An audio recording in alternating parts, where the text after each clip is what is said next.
நன்மை என்று சொன்னால் அது மிகவும் குறைந்த அளவிலே, நான் முன்பு சொன்னதை போல மிகவும் எதிர்பார்க்கிற அளவில் இல்லை, மிகவும் குறைந்த அளவில் தான் இருக்குது.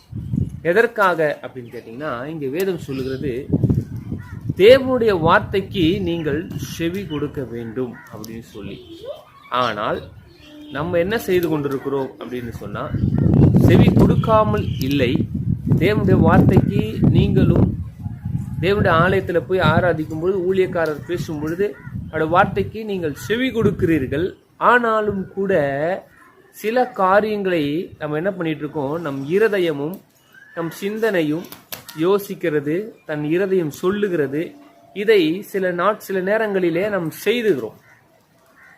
நம்ம ஊழியத்தில் சரி, நம்ம வியாபாரத்தில், நம்ம குடும்பத்தில், இப்படிப்பட்ட காரியங்களில் நம்ம இருதயம் சொல்லுறதையும் சிந்தனை சிந்திக்கிறதையும் நம்ம செய்து அதில் என்ன பண்ணிட்டு இருக்கிறோம், ஜெயம் எடுக்க முடியல, அதில் வெற்றி பெற முடியல, அதில் தோல்வியை மாத்திரமே நம் ஓடிக்கொண்டு இருக்கிறோம்.